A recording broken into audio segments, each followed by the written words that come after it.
Astabrata. Wahyu Astabrata kali ini mengetengahkan episode ketiga dengan judul Pangeran Puger Balelo.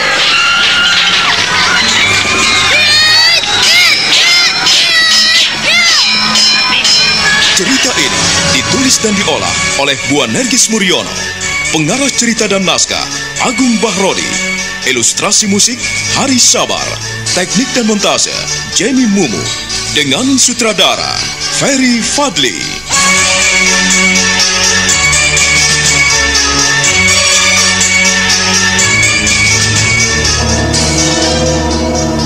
Pangeran Mangkubumi mencengkram gagang pedang yang tergantung di pinggangnya. Kegeraman dan amarah tergambar dalam sorot matanya yang berapi-api.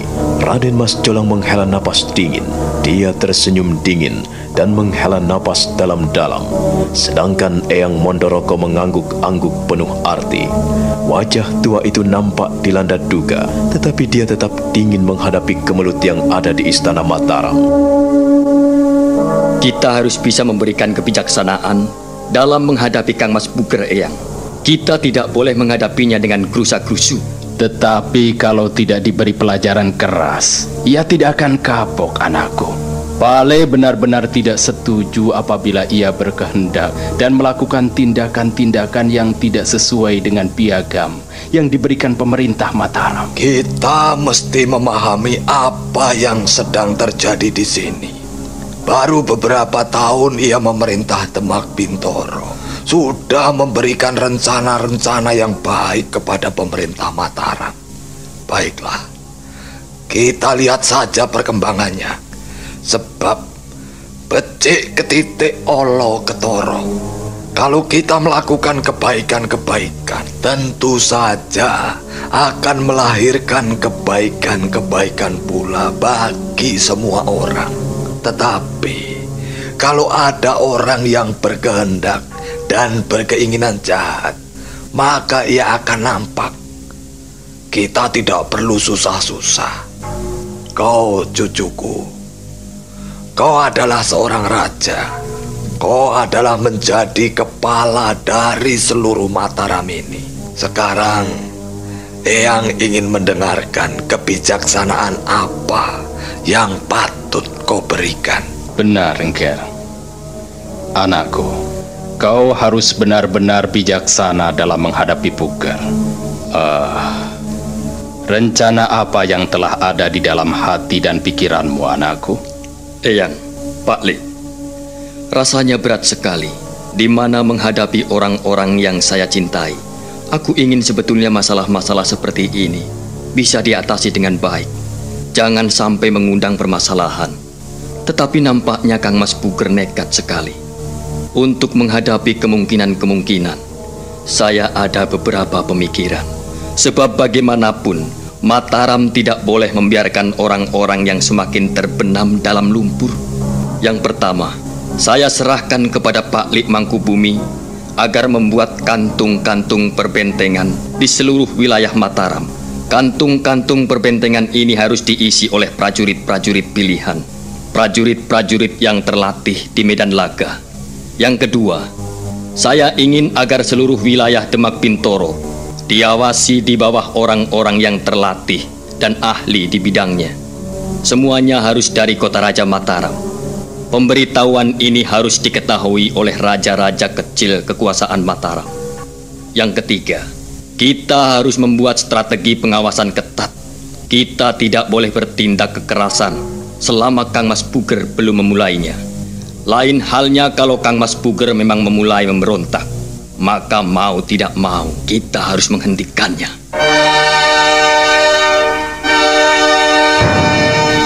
Ya, kebijaksanaanmu itu baik sekali. Pak Le akan berusaha melaksanakannya.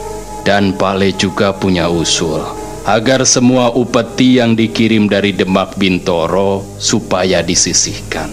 Dalam arti disendirikan. Jangan dicampur dengan ulu wetu yang lain. Ini untuk mengetahui sejauh mana Puger mengirimkan pajak dan upeti yang ada di Demak Bintoro. Sebab kulihat ia telah mengembangkan wilayahnya sampai di utara pegunungan Kendeng, daerah Tayu, Juwana, Lasem sampai ke sana. Bahkan daerah ujung Watu juga telah menjadi kekuasaannya sampai ujung Jepara. Semuanya telah dikuasai. Berarti pendapatan Demak Bintoro semakin besar. Ini harus kau perhatikan, anakku. Iya, Pak Li. Saya akan perhatikan hal itu. Iya. Ingat Yangger, cucuku. Kita dalam menghadapi seseorang tidak boleh hangus dan terbakar oleh tindakan-tindakan yang mencelakakan. Kita menghadapi sesuatu harus dengan kesabaran. Hanya dengan panjang sabarlah kita mampu menghadapi segala sesuatu. Kesabaran adalah mata pedang yang amat tajam untuk menghadapi kebatilan, kemurkaan, dan keserakahan. Siapa yang dapat mengalahkan kesabaran manusia? Benar Eyang. Eyang melihat hanya orang yang sabarlah yang akan mendapatkan keberhasilan. Tetapi orang yang gerudak-geruduk, gerusa-gerusu dan tergesa-gesa dalam melangkah, maka ia tidak akan mendapatkan apa-apa. Ia ingin merangkul keduanya, tetapi akhirnya justru terlepas kedua-duanya. Itu orang yang tidak bijaksana, orang yang tidak memiliki pendirian dan kepribadian. Demikian juga dengan Kang Mas Mupuker. Ia membuat kita-kita ini kecewa. Terus terang, Eyang prihatin dan sedih sekali ketika mendengar berita dari Pak Likmu bahwa Kang Masmu mulai memilih pemuda-pemuda terlatih, pemuda-pemuda pilihan. Ya, biarkan saja. Tak perlu kita khawatir. Masih ada kita.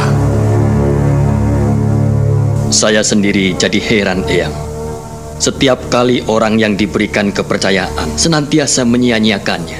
Tetapi Nger, cucuku, kita mesti kembali mengingat siapa diri kita. Kita ini adalah manusia, letak dari segala apes, salah, rusak, lupa dan murka. Kita seringkali melakukan tindakan-tindakan yang salah. Kita seringkali lupa diri. Kita seringkali murka dan serakah. Dan kita akhirnya bisa rusak. Hal inilah yang harus kau pegang, cucuku. Jangan sampai kau terbakar oleh amarah.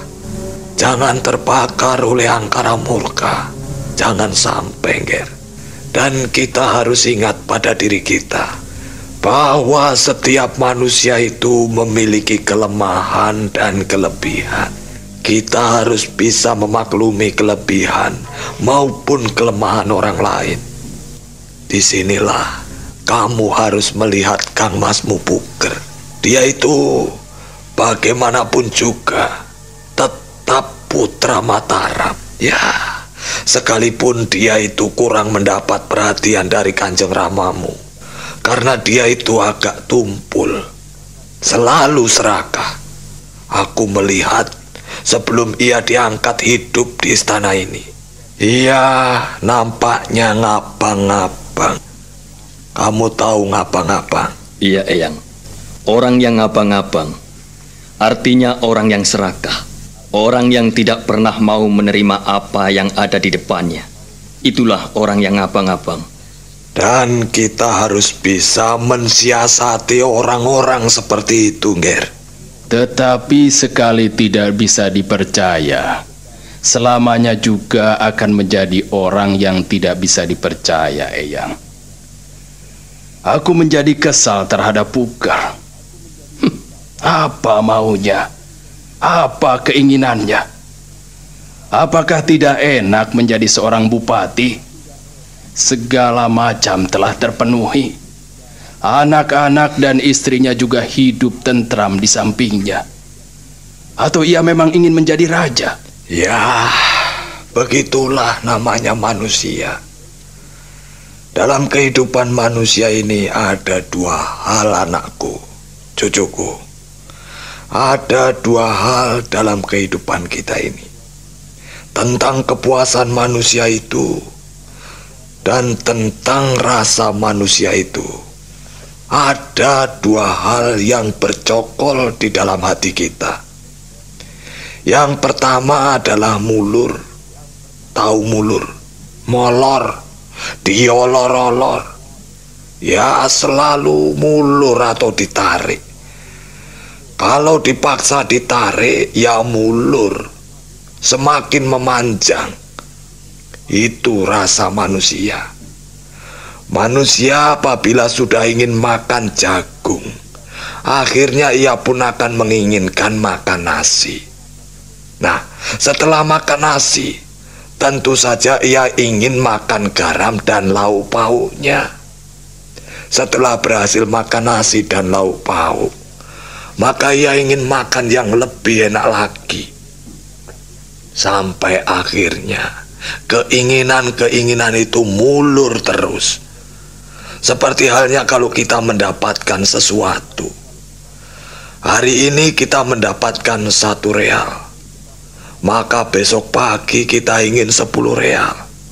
Lusa kita menginginkan 25 real.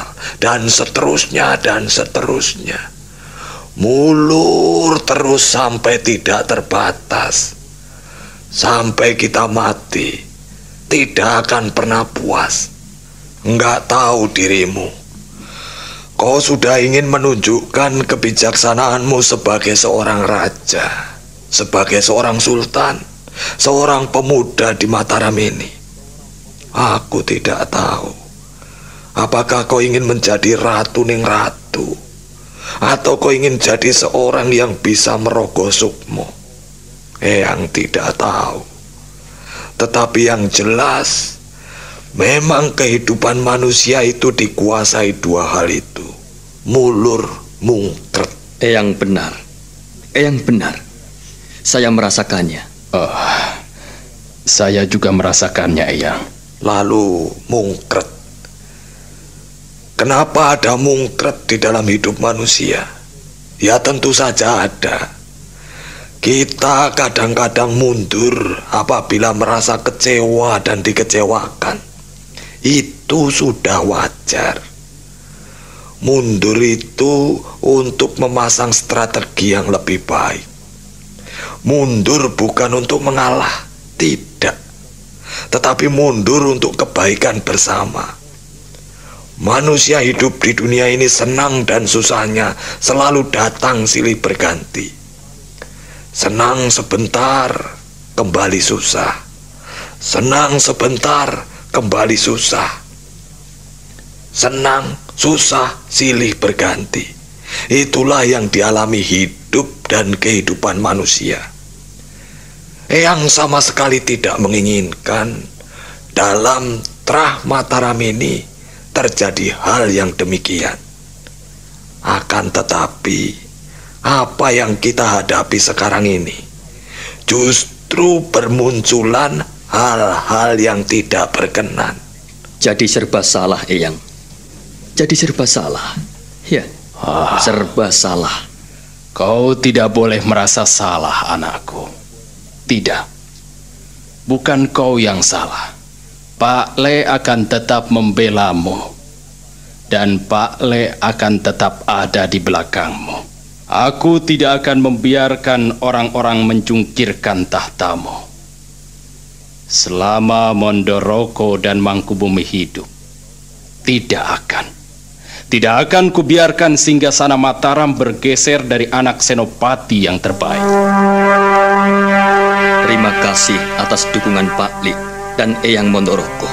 Saya terharu sekali. Saya terharu sekali.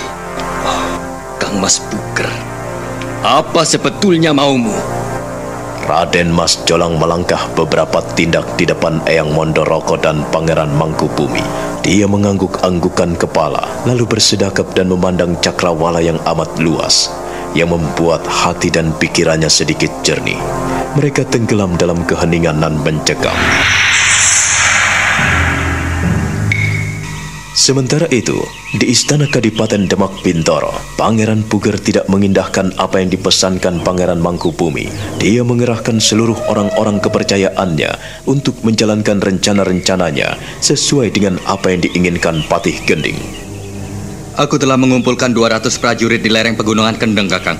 Bagaimana pemuda-pemuda di sana? Apakah bisa diandalkan, Nandoko? Iya, menurutku bisa sekali, Kakang Guntur.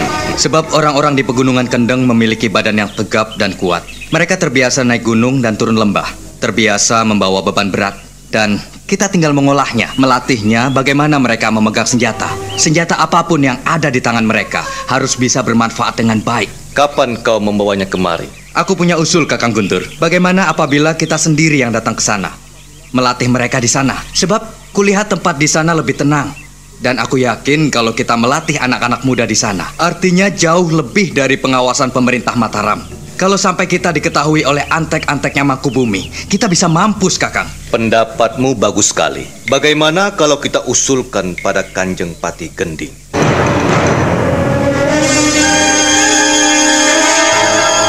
Ada apa lagi, ha? Aku tidak mengundang kalian kemari. Aku heran. Kalian kutugaskan ke Pegunungan Kendeng, tetapi kenapa malam hari ini kalian ada di sini? Apakah kalian tidak mendengarkan perintah-perintahku, Nandoko dan kau Guntur? Ampunkan kami, Kanjeng Patih. Ampunkan hamba, Kanjeng Patih.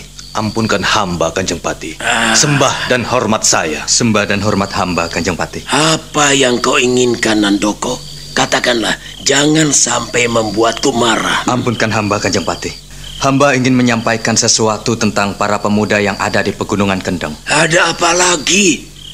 Bukankah aku sudah menyuruhmu agar kalian melatih para pemuda itu menjadi prajurit-prajurit yang tangguh, agar mereka bisa memegang senjata dengan baik dan bisa belo yudo? Nandoko, Guntur, apakah kalian tidak tahu itu? Ampunkan hamba, Kanjeng Patih. Ayo katakan, Nandoko, ada apa sebetulnya? Apabila kemarin Kanjeng Patih menginginkan saya membawa para pemuda Kendeng kemari, nampaknya itu tidak mungkin, Kanjeng Patih. Kenapa tidak mungkin, Nandoko? Kenapa? Bukankah dengan berjalan kaki dari Kendeng kemari itu mereka bisa mendapatkan sesuatu yang berharga? Mereka bisa bergerak dengan bebas melalui hutan. Kenapa? Apa yang kau takutkan, goblok? Bukan itu maksud hamba, Kanjeng Patih. Tapi hamba ingin agar kita bisa menjaga diri. Jangan sampai rencana kita diketahui mata-mata Kanjeng Pangeran Mangkubumi. Apa? Kalian takut pada Mangkubumi? Mangkubumi itu urusanku, bukan urusan kalian. Dan kalian tidak perlu takut. Akulah yang akan menghadapinya. Jalankan semua perintah-perintahku, Nandoko dan kau Guntur. Jangan keras kepala. Jangan seenak udelmu. Dengarkan semua perintah-perintahku dan laksanakan dengan baik. Hamba, Kanjeng Patih. Ampunkan hamba, Kanjeng Patih. Adi Nandoko ada usul yang baik sekali. Silakan Adi Nandoko. Sampaikanlah kepada Kanjeng Patih supaya Kanjeng Patih tahu duduk perkaranya. Silakan Adi Nandoko. Cepat katakan. Ayo katakan. Aku sudah tidak sabar mendengarnya.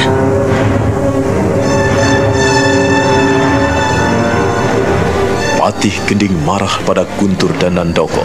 Mereka mempermasalahkan orang-orang Pegunungan Kendeng. Dua prajurit kepercayaan Patih Gending itu berkali-kali menghaturkan sembah hingga jidat mereka menyentuh lantai paseban Wisma Kepatihan. Patih Gending menggoyang-goyangkan tempat duduknya. Kursi malas itu berderak-derak hingga membuat Nandoko dan Guntur nampak merinding. Tetapi dua prajurit kepercayaan itu pantang menyerah. Aku tidak tahu kalau kalian seperti itu. Tidak mau mendengarkan kata-kataku. Tidak mau menjalankan perintah-perintahku. Ada apa sebetulnya di balik semua ini, ha? Ampunkan hamba, Kanjeng Patih. Ampun. Bukan maksud hamba untuk menentang perintah-perintah Kanjeng Patih. Akan tetapi sekali ini, hamba mohon agar Kanjeng Patih mau mendengarkan Nandoko. Nandoko ingin menyampaikan sesuatu kepada Kanjeng Patih. Barangkali berguna buat kita semua. Ada apa lagi? Aku paling tidak suka apabila kalian berbelit-belit bicara. Ayo cepat, Nandoko, katakan padaku, cepat. Hamba Kanjeng Patih. Iya, cepat. Hamba ingin agar latihan belo yudo diadakan di tempat wilayah baru. Di daerah Pegunungan Kendeng itu tempat yang paling tepat untuk diadakan olah belo yudo. Sebab hamba melihat di sana memiliki tempat-tempat yang terlindung. Mau latihan di dalam hutan jati juga bisa, atau di balik lembah-lembah dan bukit. Itu cocok sekali untuk mengenal medan peperangan yang sulit, Kanjeng. Menurut hamba, memang cocok, Kanjeng Patih. Kalau kita latihan di Pegunungan Kendeng, artinya kita juga terlindung dari pengawasan orang-orang Mangkubumi. Nah, kalau kita sudah bisa melaksanakannya dengan baik, tentu saja dengan mudah kita akan menggebuk Mataram. Bagaimana, Kanjeng Patih? Apakah ada tempat yang cocok untuk latihan? Apakah ada tempat yang luas, Guntur, Nandoko? Ampunkan hamba, Kanjeng Patih. Hamba dan Nandoko telah sampai di sana dan memeriksa seluruh wilayah Pegunungan Kendeng. Kita bisa berlatih di dalam Goa Cerawang. Di sana memiliki tempat yang luas sekali, terlindung dari pandangan orang. Kita juga bisa berlatih di dasar sungai, bisa berlatih di lembah-lembah, dan bisa berlatih di dalam hutan. Benar begitu, Nandoko? Hamba, Kanjeng Patih. Apa yang disampaikan Kakang Guntur benar adanya. Kami tidak mungkin berbohong pada Kanjeng Patih sesembahan hamba. Tapi kalian harus tahu bahwa latihan Beloyudo hendaknya dijadikan satu, dipusatkan di Demak Bintoro. Apakah kalian tidak tahu maksudku? Apakah kalian tidak mengerti apa yang kuinginkan, Guntur, Nandoko? Ampunkan hamba, Kanjeng Patih. Kalau latihan dipusatkan di Demak Bintoro, maka orang-orang itu akan menjadi prajurit-prajurit yang bodoh. Tidak tahu bagaimana kondisi dan keadaan di Demak Bintoro. Mereka hanya seperti orang-orang buta yang kehilangan tongkat. Mereka akan meraba-raba, tidak tahu bagaimana berjalan. Ampunkan hamba, Kanjeng Patih. Kali ini hamba mohon Kanjeng Patih mendengarkan kami. Mendengarkan apa lagi? Aku paling tidak suka mendengarkan orang yang pintar ngoceh, bicara omong kosong dan tidak ada juntrungnya. Kalian adalah prajurit-prajurit Demak Bintoro yang harus bisa ku percaya. Seorang prajurit yang baik adalah bagaimana ia bisa menjalankan perintah atasannya, bukannya membantah.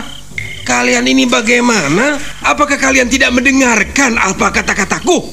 Ampunkan hamba, Kanjeng Patih. Hamba hanya ingin memberikan pemikiran yang terbaik buat Kanjeng Patih, junjungan hamba. Kami tidak bermaksud untuk menyalahkan Kanjeng Patih, sama sekali tidak. Tetapi hamba ingin memberikan sedikit pertimbangan. Setidak-tidaknya hamba juga mengetahui bagaimana dan apa yang dikehendaki Kanjeng Patih.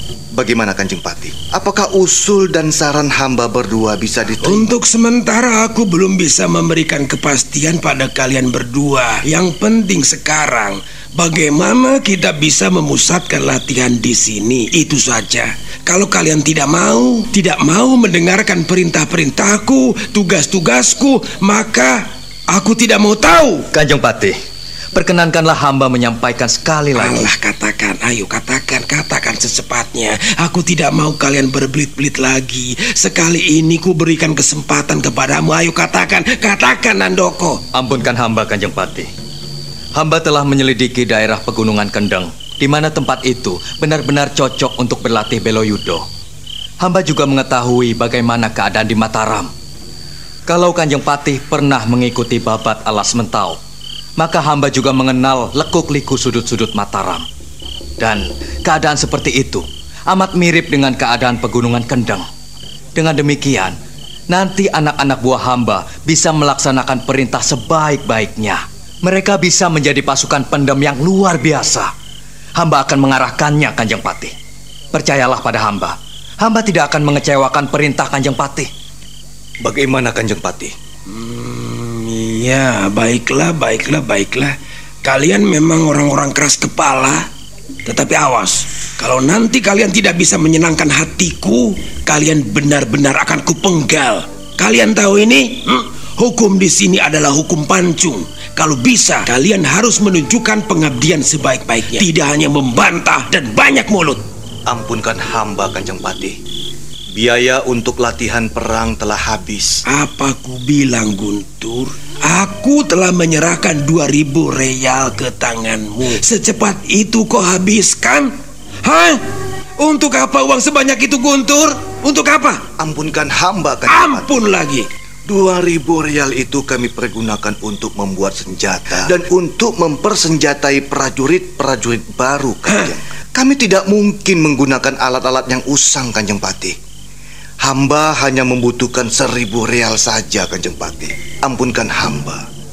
Bukankah Kanjeng Patih telah menawarkan kepada hamba, kalau hamba membutuhkan sesuatu, hamba harus menyampaikannya kepada Kanjeng Patih? Baik.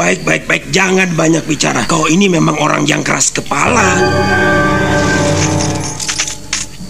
Terima itu. 1.000 real. Terima. Dan gunakan sebaik-baiknya. Kau tidak boleh boros menggunakan uang. Awas. Kalau kau tidak bisa menggunakan uang itu sebaik-baiknya, aku benar-benar akan menyembelihmu. Terima kasih Kanjeng Patih. Ampunkan hamba karena hamba merepotkan Kanjeng Patih. Ampunkan hamba. Hamba berdua mohon diri. Sekali lagi, hamba mengaturkan banyak terima kasih atas kepercayaan itu. Nandoko dan Guntur menghaturkan sembah sampai 3 kali.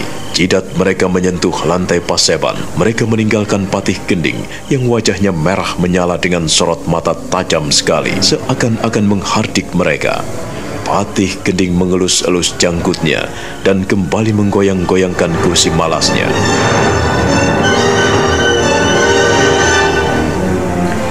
Sementara itu, Pangeran Puger sedang berada di pembaringan bersama Larasati, istrinya tercinta. Ada sesuatu yang menggantung di wajah Pangeran Puger. Dia tersenyum dingin pada istrinya. Kang Mas, kenapa Kang Mas tersenyum-senyum sendiri? Tak tahukah kalau Nimas ada di sini?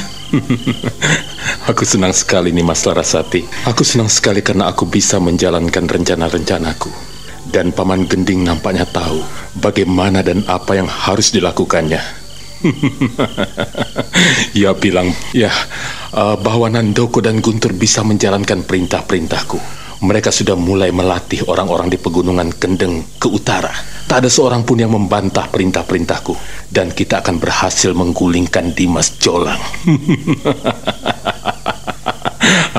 Tak ada yang bisa menentang kehendak Pangeran Puger. Kau harus senang hal itu, Larasati. Aku tidak bisa. Rasanya berat sekali. Mengapa bisa begitu, Nimas?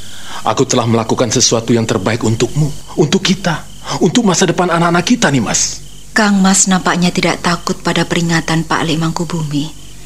Bukankah Pak Lek telah memperingatkan bahwa Kang Mas tidak boleh melatih para pemuda untuk menjadi prajurit-prajurit?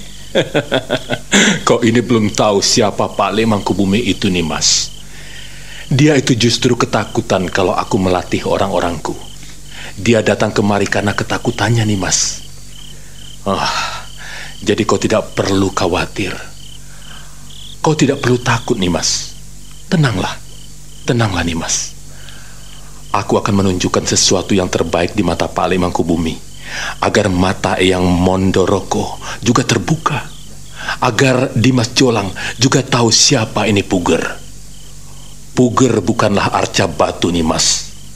Puger bukanlah patung, tetapi Puger adalah laki-laki, seorang pemimpin yang baik yang bisa melangkah tanpa diperintah, tanpa digurui ini dan itu. Aku sudah bosan mendengarkan ucapan dan kata-kata mereka, Nimas. Aku tidak mau tahu apakah mereka membenciku atau tidak. Puger akan melangkah sendiri, Nimas. Puger punya kepala, punya tangan dan kaki sendiri. Apa mau mereka kalau aku bisa berjalan sendiri? Tapi Kang Mas harus ingat, Kang Mas di sini diberi kepercayaan oleh pemerintah Mataram. Sekalipun pemerintah Mataram adalah Dimas Jolang, Pak Lek Mangkubumi, dan Eyang Mondoroko, serta para pini sepuh yang lain. Kuharapkan Kang Mas teringat betapa kepercayaan itu amat penting dalam kehidupan kita. Kalau kita sudah tidak dipercaya lagi, apa yang dapat Kang Mas lakukan? Ingatlah itu, Kang Mas. Jangan terlalu mengumbar hawa nafsu. Jangan terlalu mengumbar ketidakpuasan dalam hati dan keinginan kita. Jangan, Kang Mas. Kau selalu menentang dan menghalang-halangi keinginanku, Nimas. Kau tidak boleh seperti itu. Kau hanya seorang istriku, Nimas. Artinya kau hanya ada di belakangku. kau tidak boleh menghalang-halangi niatku, Nimas. Saya tidak bermaksud menghalang-halangi niat Kang Mas.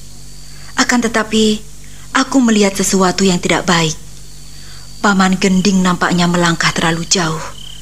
Paman Gending tidak hanya melakukan apa yang Kang Mas inginkan, tetapi ia memiliki ambisi pribadi, Kang Mas. Aku tidak ingin Kang Mas terjerumus. Kalau terjadi sesuatu, kita ikut celaka, Kang Mas. Kita harus bisa melihat tengkuk kita sendiri.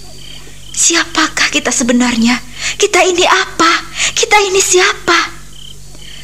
Kalau Kanjeng Romo tidak mempercayai kita dan Dimas Jolang yang telah menggantikan kedudukan beliau mempercayai kita menjadi penguasa di Demak Bintoro ini, dan Kang Mas akan menyanyiakannya, begitukah Kang Mas? Jangan, Kang Mas.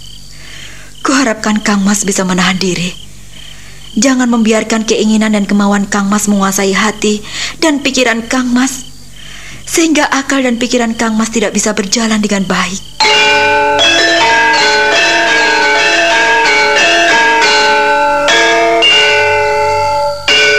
Kau bicara apa, Nimas? Kau jangan bicara ngalor ngidul begitu. Aku ini suamimu, Nimas. Aku ini seorang bupati.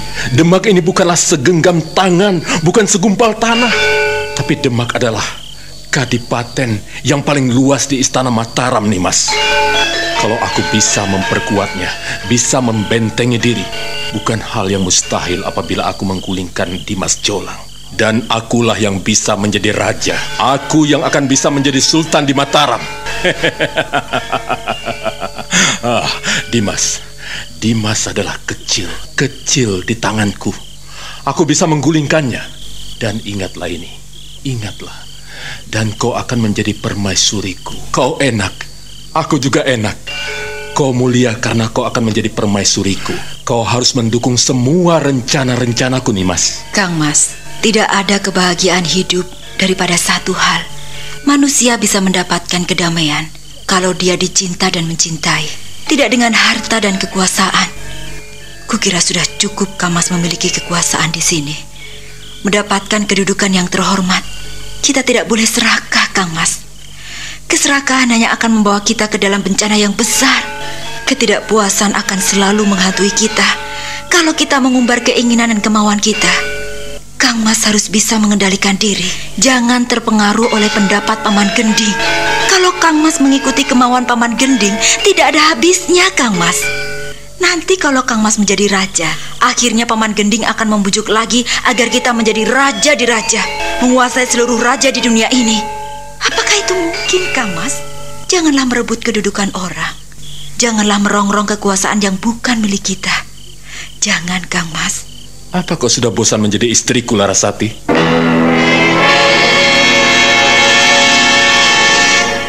Mengapa Kang Mas bicara seperti itu? Aku istrimu. Aku berhak mengingatkan dan meluruskan apabila Kang Mas tidak tepat dalam langkah. Aku ingin agar Kang Mas tetap berjalan di jalan kebenaran. Jangan sampai tersesat, suamiku. Sekali lagi ku peringatkan kepadamu, aku ini waras dan aku tidak tersesat. Mataku terbuka lebar, Nimas, dan aku bisa melihat sesuatu di depanku, di kanan kiriku, dan di seluruh sekelilingku. Aku bisa melihat dengan baik, Nimas. Kang Mas, seringkali mata kita terbuka lebar, akan tetapi kita tidak mampu melihat apa-apa. Seringkali mata kita terbuka lebar, tetapi kita tidak tahu bahwa sesuatu telah terjadi di depan kita. Kang Mas harus ingat kelemahan-kelemahan yang ada pada diri kita. Kang Mas, jangan membawa bencana lagi. Jangan, Kang Mas. Ingatlah anak-anakmu. Ingatlah aku, istrimu. Ya, aku tidak menuntut itu. Memang istrimu banyak, tetapi setidak-tidaknya akulah yang paling dekat di hatimu. Aku ingin mengingatkan kepadamu. Aku tidak ingin Kang Mas Puger jatuh lagi hingga terpuruk di lumpur yang paling dalam. Pangeran Puger tidak akan pernah jatuh, Nimas. Ia akan tetap bangkit dan berdiri dengan gagah.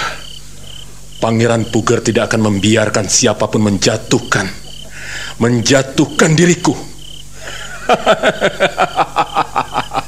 Aku tidak takut pada Pak Le Mangkubumi. Aku juga tidak takut pada Eyang Mondoroko, apalagi Dimas Jolang.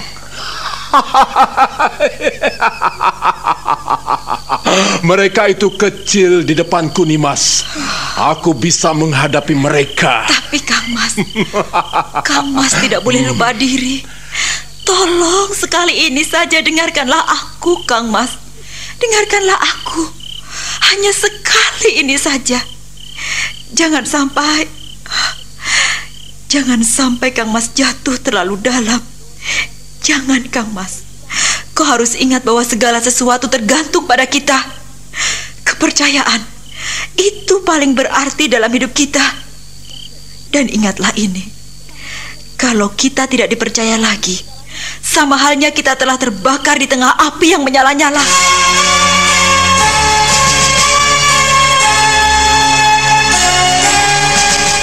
Pangeran Puger melotot pada istrinya. Tangan kirinya meremas selimut, lalu menariknya keras-keras. Desis giginya gemeletuk mengancam istrinya. Matanya semakin berapi-api dan dia melotot marah sekali. Nah, apa yang akan dilakukan oleh Pangeran Puger?